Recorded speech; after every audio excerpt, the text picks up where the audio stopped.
पर्दा घेर दीजिए।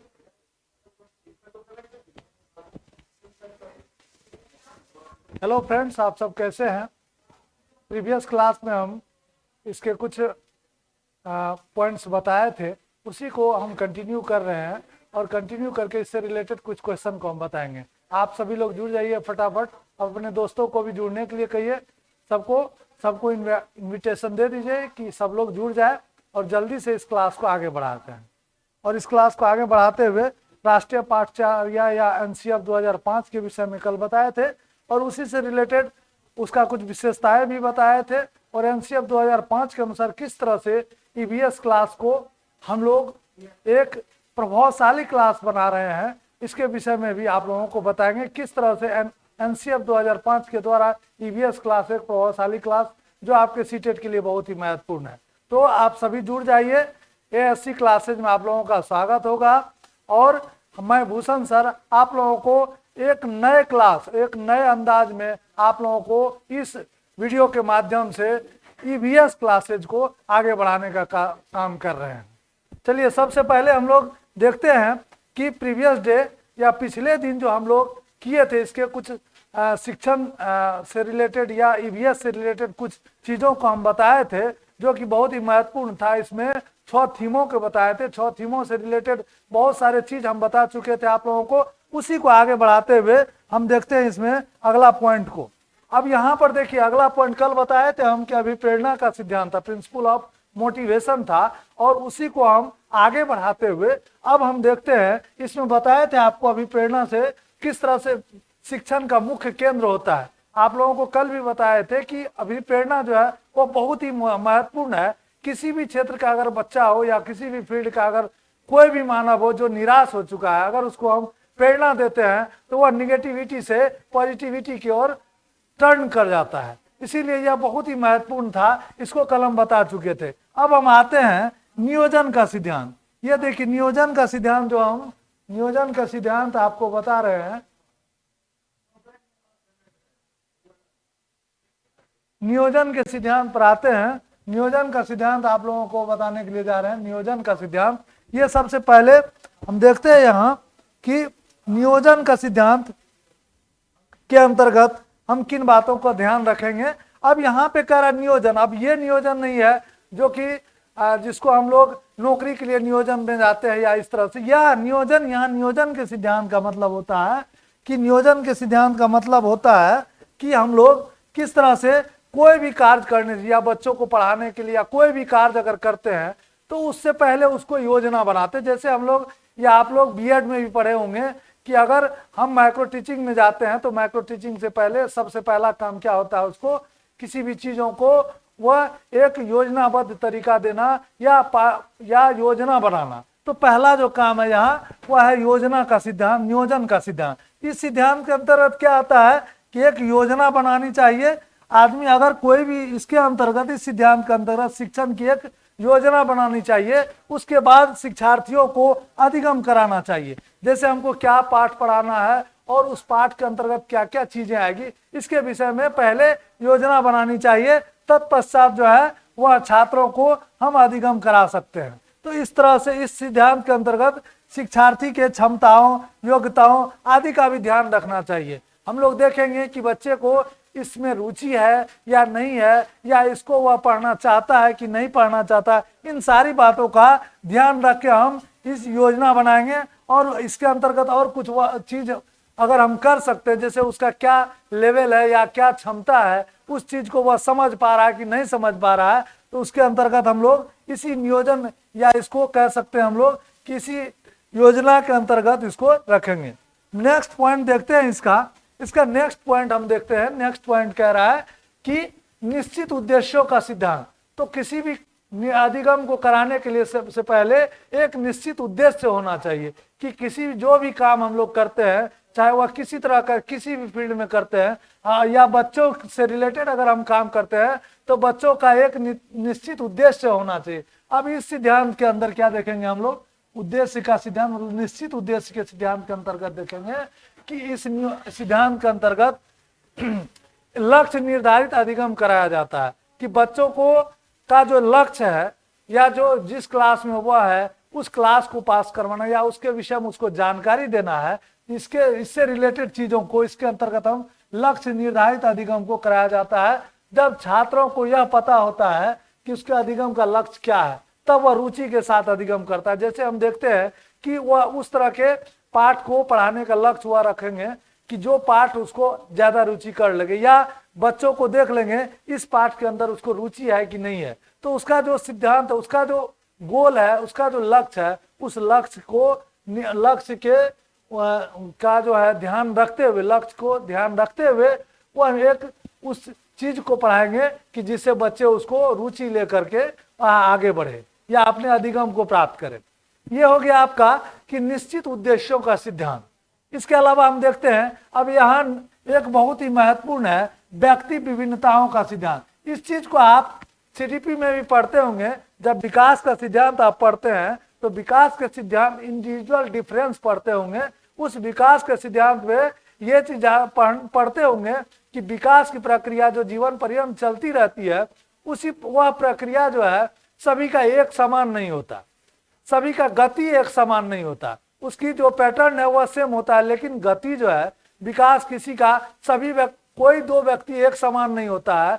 और उसका जो चाहे वह उसका आप मानसिक सिचुएशन देख लें या उसका जो है फिजिकल सिचुएशन देख लें, दोनों का एक समान नहीं होता। उसी से रिलेटेड यह ईवीएस में कह रहा है व्यक्तिक विभिन्नताओं का सिद्धांत। तो व्यक्तिक विभिन्नताओं में देखेंगे प्रत्येक शिक्षार्थी की सीखने की क्षमता और स्तर एक जैसा नहीं होता है। कुछ बच्चे बहुत ही तेज होते हैं, बहुत ही तीव्र बुद्धि वाले होते हैं, कुछ बच्चे रट कर सीख लेते हैं, कुछ बच्चे जो है पढ़ के सीखते हैं, कुछ बच्चे जो है एक बार पढ़ लिया और उसको याद हो जाता है या उसको उस अधिगम को वह पूरा कर लेता है। तो इस तरह से उसका जो पढ़ने की क्षमता है या उसका जो जानने की क्षमता है वह भिन्न भिन्न होता है। हम लोग इसमें ईवीएस में या पैडागोजी में पढ़ते हैं कि प्रत्येक बच्चे जो है वह या तो तीव्र बुद्धि वाले, प्रत्येक बच्चे का अलग अलग बुद्धि होता है। कोई तीव्र बुद्धि वाले होते हैं, कोई मध्यम बुद्धि वाले होते हैं, कोई सामान्य बुद्धि वाले होते हैं। तो इस तरह से कह रहा कि विभिन्नता व्यक्ति विभिन्नताओं का सिद्धांत करते रहे। प्रत्येक छात्र की सीखने की क्षमता और स्तर एक जैसा नहीं होता। उसके सीखने की क्षमता क्या होती है? सीखने की क्षमता जन्मजात और वातावरणीय कारक प्रभावित करते हैं। हम लोग जानते हैं कि किसी का भी अधिगम जो है, अधिगम निर्भर करता है, अधिगम या उसका डेवलपमेंट भी निर्भर करता है उसके क्या वातावरणीय क्षमता और आनुवंशिकी गुण पर। यहाँ देखते हैं हम कि जन्मजात मतलब उसका हेरिडिटी, जैसे हम लोग उसके पेरेंट्स से क्या गुण आया हुआ है या उसके फोर फादर से क्या गुण आया हुआ है, तो उसको जन्मजात कह सकते हैं। और उसी तरह से वातावरणीय, आप लोग नेचर और नर्चर के बारे में सुने होंगे। नेचर होता है जो हेरिडिटी से प्राप्त होता है और नर्चर होता है जो हम वातावरण से सीखते हैं। तो यहाँ कह रहा है कि जन्मजात और वातावरणीय कारक प्रभावित करते हैं कि किस चीज को, सीखने की क्षमता को। और कोई शिक्षार्थी इसमें क्या होता है, जैसे हम लोग देखते हैं कोई शिक्षार्थी रट कर सीख लेता है, कोई उसको हस्तपरक गतिविधि से करके सीखता है, कोई उसको जल्दी सीखता है, कोई देर से। अर्थात शिक्षार्थी बहुबुद्धि वाले होते हैं। यहाँ कहने का मतलब हम पहले ही बता चुके कि बच्चे जो है वह बहुबुद्धि वाले होते हैं। कोई रट कर भी सीख लेते हैं, कोई पढ़ के सीखते हैं। तो इस तरह से ये व्यक्तिक विभिन्नताओं का सिद्धांत यह बहुत ही महत्वपूर्ण है आपके पेडागोजी के लिए भी और ईवीएस के लिए भी। पेडागोजी में भी आप पढ़ते होंगे या हम सीडीपी में भी इसको पढ़ाते हैं कि विकास का जो सिद्धांत है, इसके अंतर्गत हम लोग देखते हैं कि व्यक्ति इंडिविजुअल डिफरेंसेस के अंतर्गत सभी व्यक्ति एक समान नहीं होते, सबका अलग अलग सीखने की क्षमता होती है, सबका सीखने का स्तर अलग अलग होता है। तो यहाँ व्यक्ति विभिन्नताओं का सिद्धांत है। इसके नेक्स्ट जो पॉइंट है वह देखिए आपके स्क्रीन पर है, वह है आवृत्ति का सिद्धांत। अब आवृत्ति के सिद्धांत के अंतर्गत हम देख लेंगे कि आवृत्ति का सिद्धांत जो होता है वह उसके अंतर्गत क्या क्या चीज है। अभी देखते हैं हम लोग। कहता है कि अधिगम के अस्थायी एवं सार्थक बनाने में इस सिद्धांत का अति महत्वपूर्ण स्थान है। विषय वस्तु के एक निश्चित अंतराल पर आवृत्ति होने से शिक्षार्थी, विषय वस्तु कह रहा है कि एक ही विषय वस्तु को हम लगातार पढ़ते हैं, अगर उसमें कुछ डिफरेंस करते जाते हैं तो बच्चे क्या होता है कि बच्चे की सीखने की आवृत्ति जो है वह ज्यादा हो जाती है। तो इस तरह से विषय वस्तु की एक निश्चित अंतराल पर आवृत्ति होने से, फ्रीक्वेंसी होने से शिक्षार्थी अपने संपर्क में रहता है और उसका ज्ञान बढ़ता है।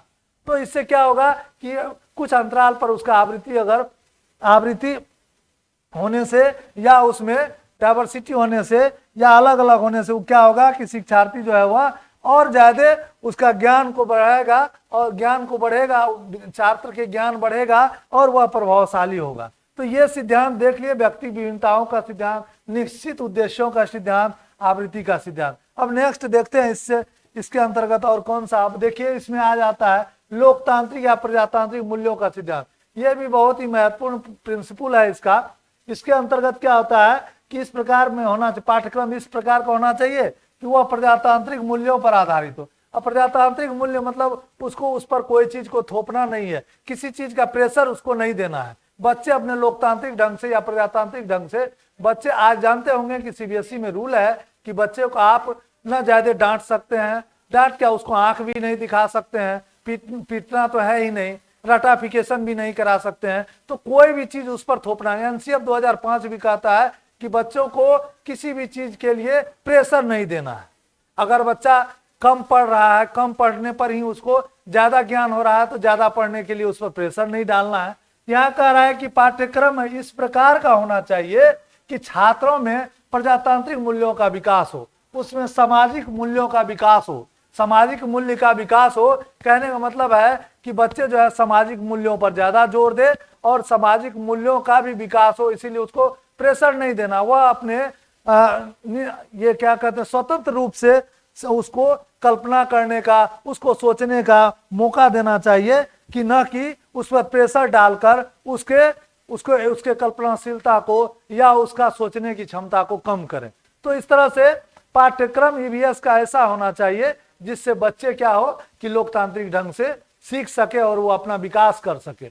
तो यहाँ कहने का मतलब है, अब कह रहा है कि मूल्यों का, सामाजिक मूल्यों में विकास हो, शिक्षार्थी समूह में रहकर कार्य करे। जैसा कि जानते हैं कि पेडागोजी में पीयर ग्रुप में रहकर बच्चे बहुत ज्यादा सीखते हैं। तो इस तरह से डिस्कशन, आप लोग जानते होंगे कि बड़े बच्चे जो है डिस्कशन करके ज्यादा सीखते हैं और बहुत ही प्रभावशाली होता है। तो शिक्षार्थी जो है समूह में रहकर कार्य करे, एक दूसरे से विचार विमर्श करे, ये तो बहुत अच्छी बात है, और एक दूसरे के विचारों को समझे आदि जैसे भावनाओं का विकास हो। तो पाठ्यक्रम इस तरह का होना चाहिए कि वह अपने प्रजातांत्रिक ढंग से वह एक दूसरे से अपने विचार को साझा करके वह सीख सके। और जब विचार आदान प्रदान होता है तो बच्चों में ज्ञान बढ़ता जाता है, उसका अनुभव बढ़ता जाता है। इसीलिए ईवीएस का पाठ्यक्रम को ऐसा होना चाहिए कि जिससे वह क्या करे, एक दूसरे से विचार विमर्श करे और एक दूसरे के विचारों को समझे आदि जैसी भावनाओं का वह विकास हो उसमें।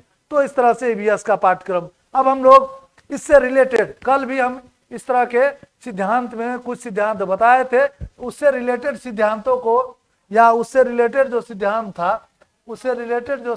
था उसके विषय में हम लोग देखे कि इससे रिलेटेड सिद्धांत जो था, अब अभी जो निश्चित उद्देश्यों का सिद्धांत या व्यक्ति विभिन्नताओं का सिद्धांत, ये अब प्रेरणा का सिद्धांत, या इससे पहले भी कई सिद्धांत हम बताए। तो इससे रिलेटेड जितने भी सिद्धांत हम बताए, अब इस सिद्धांत के से रिलेटेड हम कुछ क्वेश्चन को देखेंगे जो कि बहुत ही महत्वपूर्ण है। इसी सिद्धांत से रिलेटेड या एनसीएफ 2005 हम कल बताए थे, एनसीएफ 2005 के अनुसार जो 6 थीम था उससे रिलेटेड भी क्वेश्चन हम आपको बता रहे हैं इसमें और उसी को आगे बढ़ा रहे हैं। तो ये महत्वपूर्ण पहला क्वेश्चन आपके स्क्रीन पर दिख रहा होगा। पहला क्वेश्चन यहाँ पर कह रहा है कि कक्षा 3 से 5 के पर्यावरण अध्ययन को 6 थीमों में विभाजित किया जाता है। 6 थीम आपको पता है कि हम बताए थे कि 6 थीम, कल हम बताए थे 6 थीम। कौन कौन सा 6 थीम बताए थे? कोई बच्चे कमेंट कीजिए कि 6 थीम कौन कौन बताए थे। और 6 थीम में सबसे पहला थीम जो था उसका 4 उप थीम भी आपको बताए थे। तो 6 थीम था, जैसे हम बताए थे कि परिवार, फैमिली एंड फ्रेंड, परिवार एवं उसके मित्र। उसके दूसरा था भोजन, तीसरा था पानी या वाटर या जल, और उसका चौथा जो था वह था आवास। चौथा आवास था, पांचवा यात्रा था, और छठा जो थीम था हम जो चीज करते हैं, हम चीजें जो बनाते हैं और करते हैं। तो इस तरह से ये 6 थीमों पर आधारित है जो एनसीएफ 2000 तक। यहाँ क्वेश्चन कहता है कक्षा 3 से 5 के पर्यावरण अध्ययन को 6 थीमों में विभाजित किया गया है, यह विभाजन क्या था? तो एनसीएफ 2005, एनसीएफ 2000, एनसीएफ 1988, एनसीएफ 1975। हम आपको बताए थे एनसीएफ 1975 के अनुसार क्या हुआ था कि एनसीएफ 1975 में जिस तरह से हम बताए थे कि प्राकृतिक विज्ञान को किससे, विज्ञान को सामाजिक विज्ञान से जोड़कर पढ़ाने की बात हुई थी। जो पहला एनसीएफ था वो ये प्राकृतिक विज्ञान को सामाजिक विज्ञान से जोड़कर पढ़ाने की बात एनसीएफ 1975 में की गई थी। उसके अलावा देखिए 1988 में इसी को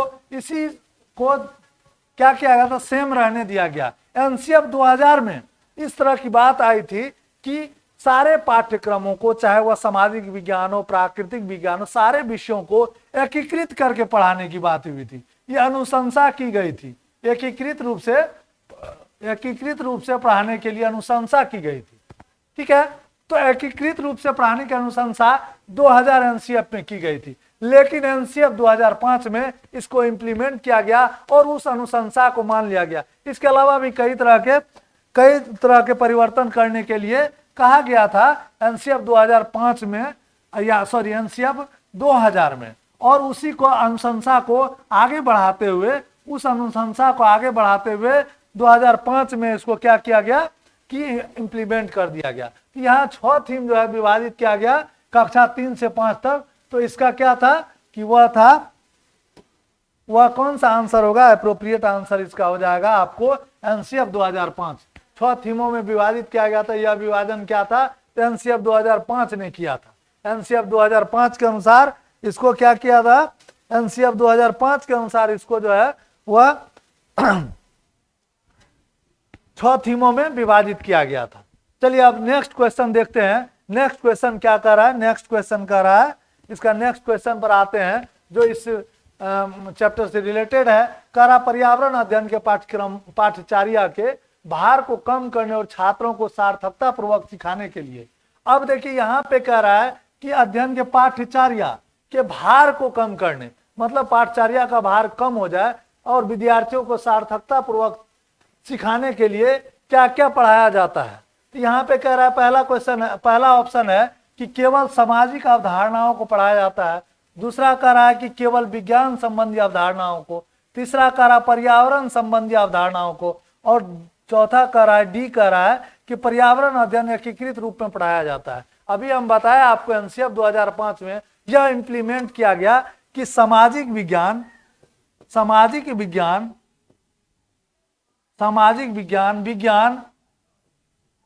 और पर्यावरण को एकीकृत करके पढ़ाने की बात हुई थी। ये एनसीएफ 2005 के अनुसार सामाजिक विज्ञान विज्ञान और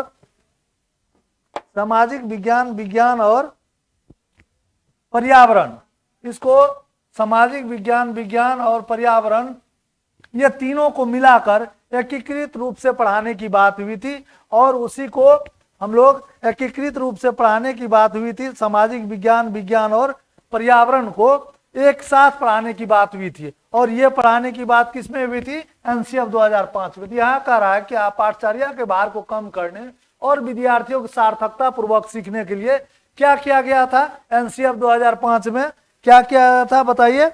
ये किया गया था कि उसके भार को कम करने के लिए इस तीनों सब्जेक्ट को एक साथ मिलाकर पढ़ना था। ये तीनों सब्जेक्ट को क्या करना था कि एक साथ मिलाकर पढ़ना था। किसको सामाजिक विज्ञान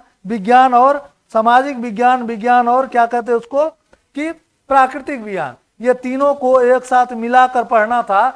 जिसके लिए एनसीएफ 2005 के अनुसार जो है इसको पढ़ाने की बात हुई थी। तो यहाँ पर जो ऑप्शन है वह चौथा ऑप्शन कह रहा है पर्यावरण अध्ययन एकीकृत रूप से पढ़ाया जाता है। तो ये एप्रोप्रिएट आंसर लगता है और यही आंसर होगा भी, क्योंकि 4 एनसीएफ हमारे यहाँ आया था और उस 4 एनसीएफ के अनुसार सबसे जो इंपॉर्टेंट एनसीएफ था वह था एनसीएफ 2005, जिसके अनुसार एनसीएफ 2005 के अनुसार एक एकीकृत पाठ्यक्रम की बात हुई थी। और उस पाठ्यक्रम में सारे सब विषयों को एक साथ एकीकृत करके पढ़ाने से क्या होता है कि उसे पाठ्यचर्या के भार को कम किया जाता और विद्यार्थियों को सार्थकता पूर्वक सिखाने के लिए प्रेरित किया जाता है। तो इस तरह से एनसीएफ 2005 का ये दूसरा क्वेश्चन बहुत ही इंपॉर्टेंट था। अब नेक्स्ट क्वेश्चन पर आते हैं। नेक्स्ट क्वेश्चन देखिए क्या कह रहा है। नेक्स्ट क्वेश्चन कह रहा है कि निम्न में से किस प्रकार के प्रश्न बच्चों को कल्पनाशील बनाते हैं। अभी हम कल्पनाशील की बात कर रहे थे, आप लोग जानते होंगे कि कल्पनाशीलता किस में आ रहा था, अब सारी चिंतन में। और आप सारी चिंतन की, जिसको डाइवर्जेंट थिंकिंग कहते हैं, कि विभिन्न तरह के आंसर्स उसके दिमाग में आते रहते हैं। जब किसी प्रश्न का विभिन्न तरह का आंसर आए तो उसको हम लोग अपसारी चिंतन या अपसारी कहते हैं। यहाँ कह रहा है कि निम्न में से किस प्रकार के प्रश्न बच्चों को कल्पनाशील बनाते हैं। तो तथ्यात्मक तो होगा नहीं, जब फैक्चुअल क्वेश्चन उसको देंगे तो वह एक लाइन में आंसर दे देगा और उस पर वह किसी तरह का विचार विमर्श नहीं कर पाएगा। तो दूसरा हम देखते हैं, दूसरा अपसारी है, तीसरा अभिसारी है और चौथा जो है वह मूल्यांकन वाले हैं। तो हम इसमें देखेंगे, हम बताए आपको जो ये फैक्चुअल क्वेश्चन नहीं होगा, क्योंकि फैक्चुअल क्वेश्चन में क्या होता है, जैसे अगर बच्चों को पूछा जाए कि भारत के प्रधानमंत्री कौन है, तो वह सीधा जवाब दे देगा कि अभी जो प्रधानमंत्री नरेंद्र मोदी जी हैं। लेकिन जैसे ही उसको ऐसा क्वेश्चन पूछा जाएगा कि आप पर्यावरण से रिलेटेड चीजों को कैसे समझते हैं, तो इस तरह का अगर क्वेश्चन बताते हैं तो इसको डाइवर्जेंट थिंकिंग कह सकते हैं और इसके अंतर्गत आ जाता है अपसारी चिंतन। तो एप्रोप्रिएट आंसर इसका आ जाएगा अपसारी चिंतन। अब नेक्स्ट जो इसका ऑप्शन है यहाँ पे अभिसारी है, जिसको जब हम कोई फैक्चुअल क्वेश्चन टाइप का कोई क्वेश्चन पूछते हैं या किसी क्वेश्चन का अगर एक जवाब होता है, एक लाइन में उसका आंसर होता है, एक वर्ड में आंसर होता है, तो उसको अभिसारी चिंतन कहते हैं। और मूल्यांकन वाले प्रश्न कौन होते हैं, जब हम मूल्यांकन करते हैं तो इसका जो अप्रोप्रिएट आंसर हो जाएगा वो अपसारी हो जाएगा, जो कि बहुत ही महत्वपूर्ण है इसका, ये हो जाएगा अपसारी। ठीक है, उसके बाद नेक्स्ट क्वेश्चन पर हम लोग आते हैं। नेक्स्ट क्वेश्चन इसका देखते हैं। नेक्स्ट क्वेश्चन क्या है, नेक्स्ट क्वेश्चन कहता है कि अब देखिए नेक्स्ट क्वेश्चन क्या कहता है कि आप एक एकीकृत EVS कक्षा के लिए कैसे योजना बनाएंगे। अब देखिए ये क्वेश्चन आपको जनवरी 2021 में पूछा है। कह रहा है कि एक एकीकृत, अब फिर आ गया एकीकृत EVS कक्षा के लिए कैसे योजना बनाएंगे। तो पहला ऑप्शन कर अलग योजनाओं में सभी विषयों को अलग करेंगे। दूसरा करा विज्ञान और सामाजिक विज्ञान के लिए अध्यापकों का प्रबंध करेंगे। तीसरा करा पर्यावरण विज्ञान के लिए अलग अध्यापक, पर्यावरण विज्ञान के लिए अलग अध्यापक प्रबंध करेंगे। और चौथा कह रहा है एक पाठ में 2 या अधिक विषय क्षेत्रों को मिलाएंगे। अब यहाँ हम देखेंगे जब एकीकृत EVS कक्षा के लिए कैसे योजना बनाएंगे, तो आप जानते होंगे कि एकीकृत से रिलेटेड, एकीकृत जब भी बात करते हैं एकीकृत, तो एकीकृत में सारे विषयों को एक साथ मिलाकर पढ़ने की बात होती है। तो सारे विषयों को जब एक साथ मिला के बात करने की होती है तो यहाँ कर अलग योजनाओं में सभी विषयों को अलग करेंगे, ये नहीं होगा। फिर कह रहा विज्ञान और सामाजिक विज्ञान के लिए अध्यापकों का प्रबंध करें, मतलब अलग अलग अध्यापकों का प्रबंध करेंगे, ये भी नहीं होगा। फिर कह रहा पर्यावरण विज्ञान के लिए अलग अध्यापक की प्रबंध करेंगे। अब ये भी देख रहे हैं कि इसमें भी अलग की बात की जाती है। और डी में कह रहा है कि एक पाठ में 2 या अधिक विषयों, इसमें सभी विषयों को 2 या अधिक विषयों के विषय क्षेत्रों को मिलाएंगे। अब जब हम 2 या अधिक विषय क्षेत्रों को मिलाएंगे तो इसको हम लोग क्या कहेंगे कि यह जो है एक एकीकृत EVS कक्षा हो जाएगा, एकीकृत हो जाएगा। तो योजना कैसे बनाएंगे कि 2 या एक या पाठ में 2 या 2 से अधिक विषय क्षेत्रों को मिलाएंगे। तो एप्रोप्रिएट आंसर आपका ये डी हो जाएगा। जो एप्रोप्रिएट आंसर क्या हो जाएगा, वो डी हो जाएगा। चलिए नेक्स्ट क्वेश्चन पर आते हैं। नेक्स्ट क्वेश्चन हम लोग देखते हैं। नेक्स्ट क्वेश्चन कह रहा है, नेक्स्ट क्वेश्चन निम्नलिखित में से कौन सा NCF 2005 के अनुसार EVS पाठ्यक्रम में सुझाए गए 6 विषयों में से एक है। अब हम 6 थीम जो बताए या 6 विषय जो बताए, 6 थीम का जो विषय था उसी के बारे में पूछा जा रहा है कि EVS के पाठ्यक्रम में जो सुझाए गए 2005 के NCF 2005, ये NCF 2005 आपको कहीं पीछे नहीं छोड़ेगा। NCF 2005 पूरे EVS में NCF 2005 का बहुत ही महत्व है और उसी के अनुसार सारा EVS का पाठ्यक्रम है। तो यहाँ कह रहा कि NCF 2005 के अनुसार EVS पाठ्यक्रम में सुझाए गए 6 विषयों में से एक कौन सा है। तो ऑप्शन ए है कि प्राकृतिक संसाधन, ऑप्शन बी है चीजें जो हम बनाते हैं और करते हैं, ठीक है। ऑप्शन सी है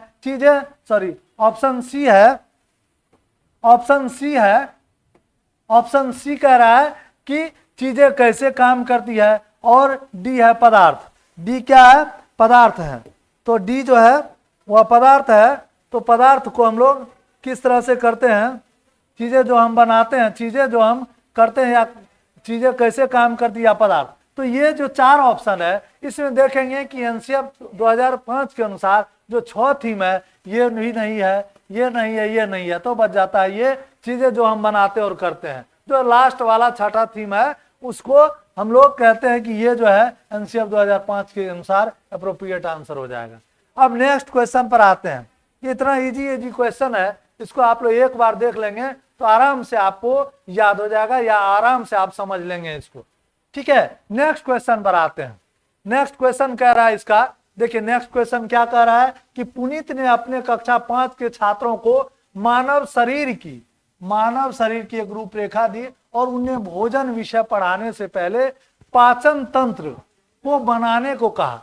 पुनीत चाहता था, अब बच्चे को मानव शरीर का एक रूपरेखा बनाने के लिए दिया गया और उन्हें भोजन विषय पढ़ाने से पहले उसको भोजन विषय पढ़ाना था, तो उससे पहले उन्होंने क्या किया कि पाचन तंत्र को बनाने के लिए कहा। तो पुनीत का क्या उद्देश्य था बच्चों के प्रति, इसको हम लोग देखेंगे। तो ऑप्शन 1 कह रहा है पाचन से संबंधित शिक्षार्थियों के विचारों को प्राप्त करना। दूसरा कह रहा है अच्छे ड्राइंग कौशलों वाले शिक्षार्थियों की पहचान करना। तीसरा कह रहा है पाचन की प्रक्रिया पर शिक्षार्थियों का मूल्यांकन करना। और चौथा कह रहा है परीक्षण करना कि शिक्षार्थी नामांकित आरेख बना सकता है। तो यहाँ 4 ऑप्शन आपके सामने रखा हुआ है। ये चारों ऑप्शन में पुनीत क्या चाहता, चूंकि उसको मानव शरीर का रूपरेखा दी बनाने के लिए और उसको भोजन विषय पढ़ाना था। इसमें पुनीत का क्या उद्देश्य था कि बच्चों को क्या सिखाना था, पुनीत को इससे रिलेटेड चीजों से, इससे क्या पुनीत चाहता था। तो इसमें देख लीजिए, कह रहा है पाचन से संबंध, चूंकि भोजन पढ़ाना है। आप जानते होंगे कि जब कोई भी चीज बच्चों को पढ़ाते तो उससे पहले उसको उसके विषय में वह प्रीवियस नॉलेज को जांचा जाता है, इससे विषय में उसको क्या नॉलेज है। इसी को ध्यान में रखते हुए वह मानव शरीर की एक रूपरेखा दी और उन्हें भोजन विषय पढ़ाने से पहले पाचन तंत्र को बनाने को कहा। तो पुनीत का विचार स्वभावतः था, पुनीत चाहता था कि पाचन से संबंधित छात्रों के विचारों को प्राप्त करना कि वह इसके विषय में और क्या क्या चीज जानता है। तो इसका जो आंसर हो जाएगा वह आंसर, इसका आंसर ये परीक्षण करना, शिक्षार्थी नामांकित आरेख बना सकता है, ये नहीं होगा। पाचन की प्रक्रिया पर छात्रों का मूल्यांकन करना, मूल्यांकन तो करना नहीं है क्योंकि वह अभी बताया नहीं है इसको, तो ये भी नहीं होगा। अच्छे ड्राइंग कौशलों, उसको ड्राइंग का कौशल के बारे में नहीं जानना है, उसको चूंकि भोजन विषय पढ़ाना है, इसीलिए इसका अप्रोप्रिएट आंसर ये हो जाएगा। तो सबसे अप्रोप्रिएट आंसर या आंसर इसका क्या हो जाएगा, शिक्षार्थियों के विचारों को प्राप्त करना था जो पाचन से संबंधित था। तो ये आंसर इसका हो जाएगा। अब नेक्स्ट क्वेश्चन पर आते हैं। नेक्स्ट क्वेश्चन पर आते हैं। आपके स्क्रीन पर नेक्स्ट क्वेश्चन दिख रहा है। क्वेश्चन नंबर कितना है, क्वेश्चन नंबर ये हो गया आपका 7, क्वेश्चन नंबर 7 है। इसको हम लोग देखते हैं, क्वेश्चन नंबर 7। अब यहाँ पे देखिए, यहाँ पे क्वेश्चन कह रहा है कि कुछ हजार साल पहले भारत में तालाबों के निर्माण के अल्बेरुनी के अवलोकन के आधार पर कक्षा 5 के वीएस के पाठ्य पुस्तक में एक अनुच्छेद है। इस अनुच्छेद को शामिल करने का क्या उद्देश्य था। आप लोग जानते होंगे एक थीम आपका इससे रिलेटेड है, एक थीम से रिलेटेड यह क्वेश्चन है जिसको यात्रा थीम कहते हैं कि अल्बेरुनी के बारे में, अल्बेरुनी जो अवलोकन किया था या यात्रा वृत्तांत दिया था, उसके अवलोकन के आधार पर कक्षा 5 की वीएस के पाठ्य पुस्तक में एक अनुच्छेद है। इस अनुच्छेद को शामिल करने का उद्देश्य क्या है। अब यहाँ ऑप्शन 1 देख रहे हैं। ऑप्शन 1 है कोई भी चीज को अगर हम किसी भी ऐतिहासिक उद्देश्य को जानते हैं तो यहाँ पे कह रहा है कि यह इतिहास के स्रोतों की पहचान करने में शिक्षार्थियों की मदद करता है। दूसरा ऑप्शन कहता है यह शिक्षार्थियों को उसके अवलोकनों की रिकॉर्डिंग में सुधार करने में मदद करता है। तीसरा ऑप्शन कह रहा है यह शिक्षार्थियों को कुछ 1000 साल पहले भारत में मौजूद तकनीक की सराहना करने में मदद करता है। और चौथा कह रहा है कि यह शिक्षार्थियों को इतिहास में साक्ष्य की भूमिका की सराहना करने में मदद करता है। इसका आंसर क्या हो जाएगा, इसका आंसर क्या हो जाएगा बताइए। अब यहाँ पे देखिए, यहाँ पे ऑप्शन जो है, ऑप्शन को कूट में दिया गया है। कूट में दिया गया ए में दिया गया ए सी डी, बी में दिया गया केवल ए और डी, सी में दिया गया केवल ए और सी, और डी में दिया गया ए बी सी। तो यहाँ तो सबसे पहले हम देखेंगे, एक तो इतिहास से रिलेटेड है यह कि अल्बेरुनी जो यात्रा वृत्तांत था, वह अल्बेरुनी का यात्रा वृत्तांत किस तरह के था कि वह वहां से आए थे और उन्होंने यहाँ के विषयों को देखकर वह कई तरीके, अल्बेरुनी जो मोहम्मद गौरी के समय में आए थे, मोहम्मद गजनी के समय में, और उन्होंने अपनी यात्रा वृत्तांत के माध्यम से यह जनाना चाह रहे थे छात्रों को, क्या जनाना चाह, इतिहास के स्रोतों, यह कोई भी ऐतिहासिक अगर वृत्तांत हम देखते हैं उससे क्या होता है, उस समय के तत्कालीन समय के इतिहास के बारे में जानकारी प्राप्त होती है। तो ये पहला जो ऑप्शन है, कह रहा इतिहास के स्रोतों की पहचान करने में शिक्षार्थियों की मदद करता है, तो ये भी सही लग रहा है। दूसरा कह रहा है कि यह विद्यार्थियों को उनके अवलोकनों की रिकॉर्डिंग, ये रिकॉर्डिंग में सुधार करने, क्योंकि उससे रिलेटेड कोई रिकॉर्डिंग नहीं है तो रिकॉर्डिंग में सुधार करने की बात कर रहा है, सुधार करने में मदद करता है, ये ऑप्शन तो नहीं होगा। उसके बाद कह रहा है कि यह शिक्षार्थियों को कुछ 1000 साल पहले, 1000 साल में वह आया हुआ था, तो भारत में मौजूद 1000 साल में वह आया हुआ था, तो 1000 साल में मौजूद तकनीक की सराहना करने में मदद करता है। यह सही बात है कि उस समय में जो तकनीक है, जो टेक्नोलॉजी थी हमारे यहाँ, उसके विषय में अल्बेरुनी के अवलोकन से प्राप्त होता है, इसीलिए ये आंसर लगता है। इसके अलावा कर यह शिक्षार्थियों को इतिहास में साक्ष्य की भूमिका की सराहना करने में मदद करता है। तो रियल बात है कि वह इतिहास में साक्ष्य की भूमिका की सराहना करने में मदद करता है, तो ये डी भी इसका आंसर, मतलब ए सी और डी, ये 3 आंसर किस कूट में है, तो ए में है। तो एप्रोप्रिएट आंसर इसका क्या हो जाएगा, एप्रोप्रिएट आंसर इसका हो जाएगा, एप्रोप्रिएट आंसर हो जाएगा इसका ए सी डी, और ए सी डी किस में है, कूट ए में है। ठीक है, तो अब हम लोग देख लेते हैं इसको, नेक्स्ट क्वेश्चन पर आते हैं। नेक्स्ट क्वेश्चन पर हम लोग आते हैं। अब नेक्स्ट क्वेश्चन देखते हैं इसका, आपके स्क्रीन पर नेक्स्ट क्वेश्चन आ गया, कर ईवीएस की एकीकृत प्रकृति क्या है। ईवीएस की, अब ईवीएस जो है, ईवीएस का एकीकृत, अब एकीकृत के बारे में तभी से हम बात कर रहे थे, इसका नेचर क्या है, प्रकृति क्या है, तब देखेंगे। पाठचर्या को भार को कम करने, अभी हम बताए थे आपको, पाठचर्या के भार को कम करने और छात्रों को सार्थकता पूर्वक सीखने में ईवीएस का जो एकीकृत पाठ्यक्रम की प्रकृति थी वह क्या थी, इसके विषय में 4 ऑप्शन दिया गया है। पहला कह रहा है कि पाठचर्या के भार को कम करने और छात्रों को सार्थक पूर्वक सीखने में।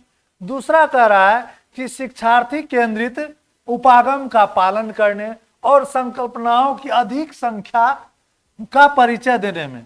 तीसरा कह रहा है कि दी गई सूचना और विवरणों से सीखने में। और चौथा कह रहा पाठचर्या के भार को कम करने और विशिष्ट प्रकरणों को पेश करने में। अब आप देखेंगे इसमें एप्रोप्रिएट आंसर कौन सा है, एप्रोप्रिएट आंसर के बारे में बताइए कि एप्रोप्रिएट आंसर कौन सा होना चाहिए, इसमें कौन सा होना चाहिए एप्रोप्रिएट आंसर, आप सभी बताइए। एप्रोप्रिएट आंसर, चूंकि हम लोग जानते हैं कि एकीकृत पाठ्यक्रम को कई बार जान चुके हैं कि एकीकृत पाठ्यक्रम का प्रकृति स्पष्ट है कि पाठचर्या को भार को कम करने और शिक्षार्थियों को सार्थकता पूर्वक सीखने में, प्रभावशाली तरीके से सीखने में, सभी विषयों को एक साथ मिलाकर करेंगे तो पाठचर्या का भार उसका कम हो जाएगा, इसीलिए एप्रोप्रिएट आंसर ए हो जाएगा। बाद बाकी सारे ये जो है नहीं होगा, एप्रोप्रिएट आंसर क्या हो जाएगा, ऑप्शन ए हो जाएगा। ठीक है, अब नेक्स्ट क्वेश्चन पर हम आते हैं। नेक्स्ट क्वेश्चन पर आते हैं। नेक्स्ट क्वेश्चन अब देखिए आपके सामने, नेक्स्ट क्वेश्चन है पर्यावरण अध्ययन में प्रश्न करने को एक युक्ति के रूप में उपयोग किया जाता है। अब कह रहा है कि पर्यावरण अध्ययन में प्रश्न करने को, प्रश्न करना जो है वह तो बहुत ही इंपॉर्टेंट है। प्रश्न करना जो है बच्चों के प्रभावशाली पाठ्यक्रम को करने का एक बहुत इंपॉर्टेंट है कि पाठ्यक्रम को करने में बहुत ही प्रभावशाली है। यहाँ पे कह रहा है कि ऑप्शन ए कह रहा है ध्यान खींचने के लिए, ऑप्शन बी कह रहा है कि आपका नियमों के पालन को बढ़ावा देने के लिए, ऑप्शन सी कह रहा कक्ष में जिज्ञासा को बढ़ाने के लिए, ऑप्शन डी कह रहा अनुशासन को बनाए रखने के लिए। अब यहाँ कर आप प्रश्न अगर करते हैं, प्रश्न को किस तरह के प्रश्न कह रहा है कि प्रश्न को किस तरह के लिए उपयोगी या हम सार्थक या युक्ति के रूप में उपयोग किया जा सकता है। इसमें क्या होगा कि प्रश्न करने से बच्चों में क्या होता है, अगर हम प्रश्न करते हैं या बच्चे प्रश्न करते हैं तो बच्चे का उत्तर जानने का जिज्ञासा और बढ़ जाता है। तो इसका आंसर होना चाहिए एप्रोप्रिएट आंसर कक्षा में जिज्ञासा को बढ़ाने के लिए, क्योंकि जो रेस्ट ऑप्शन है ध्यान खींचने के लिए, नियमों के पालन को बढ़ावा देने के लिए, अनुशासन को बनाए रखने के लिए, इससे ज्यादा सबसे ज्यादा एप्रोप्रिएट क्या है कि अगर बच्चे कह रहा है कि पर्यावरण अध्ययन में प्रश्न करने को एक युक्ति, एक नियम के तहत या एक युक्ति के रूप में इसको कैसे हम लोग प्रभावशाली कह सकते हैं, तो वह क्या है कि बच्चों के जिज्ञासा को बढ़ाने के लिए अगर हम प्रश्न पूछते हैं किसी पाठ से रिलेटेड तो बच्चे जिज्ञासु हो जाते हैं कि इसका आंसर जानने के लिए। इसीलिए सबसे अप्रोप्रिएट कौन होगा, कक्षा में जिज्ञासा को बढ़ाने के लिए। अब नेक्स्ट क्वेश्चन पर आते हैं। अब नेक्स्ट क्वेश्चन देखते हैं क्या कह रहा है कि पाठ नेक्स्ट क्वेश्चन है कि अपनी कक्षा में 50 से अधिक छात्रों के साथ वाणी उन्हें, अब वाणी एक नाम है, कह रहा उन्हें एक ऐसी गतिविधि में जोड़ना चाहती है जिसमें सीखने को बढ़ाने के लिए अधिकतम संख्या में इंद्रियां शामिल हो। अब इंद्रिया निम्न में कौन सा क्रियाकलाप उपरोक्त कार्य के लिए ठीक होगा, तो कौन सा एक्टिविटी जो है क्रियाकलाप उसके उस कार्य के लिए वह ठीक होगा या सही होगा, उसके विषय में 4 ऑप्शन देखते हैं। पहला कह रहा है समूह चर्चा को प्रोत्साहित करना, दूसरा कह रहा है कि उचित एवी साधन के लिए स्मार्ट कक्ष का उपयोग करना, तीसरा कह रहा है नजदीक के स्थान के लिए क्षेत्र भ्रमण का आयोजन करना, और चौथा कह रहा है कि कौशलों के प्रदर्शन के लिए समुदाय के संदर्भ व्यक्तियों को आमंत्रित करना। इसका एप्रोप्रिएट आंसर कौन सा हो जाएगा कि इसका एप्रोप्रिएट आंसर कौन सा हो जाना चाहिए। अब देखिए यहाँ पे सबसे पहले तो हम लोग देखेंगे पहला ऑप्शन, यहाँ कर समूह चर्चा को प्रोत्साहित करना। तो यहाँ वाणी एक ऐसी गतिविधि से जोड़ना चाहिए जिसमें सीखने बढ़ाने के लिए अधिकतम संख्या में क्या करना चाहिए, उसका सेंस ऑर्गन्स या इंद्रियां काम करना चाहिए। तो यहाँ पे ये तो आंसर होगा नहीं। दूसरा कह रहा है उचित एवी साधन के स्मार्ट कक्षा का उपयोग करना, उसके लिए यह भी अप्रोप्रिएट नहीं है। अब यहाँ पर जब हम उसको कह रहे हैं कि वह अपने आंखों से प्रैक्टिकली किसी चीज को देखने की बात कर रहा है या ऐसी गतिविधि चाहता है कि जिसे वह अपने आंखों से या अपने कानों से सुनी हुई बातों को अपने आंखों से प्रैक्टिकली देखने की बात करता है, तो नजदीकी के स्थान पर हम क्या करेंगे, उसको क्षेत्र भ्रमण के लिए ले जाएंगे। और क्षेत्र भ्रमण से वह क्या हो जाएगा, किसी चीज को अच्छे तरीके से देख और सुन सकेगा, जिससे कि वह उसको ज्यादा प्रभावशाली ढंग से देखेगा। और कौशलों के प्रदर्शन के लिए समुदाय में संदर्भ व्यक्तियों का आमंत्रण करना, यह नहीं होगा। तो सबसे अप्रोप्रिएट आंसर क्या हो जाएगा, अब कह रहा है कि 50 से अधिक छात्रों, जब यहाँ पर स्पष्ट किया हुआ है तो उसमें क्या हो जाएगा कि नजदीक स्थान के लिए क्षेत्र भ्रमण का आयोजन करना।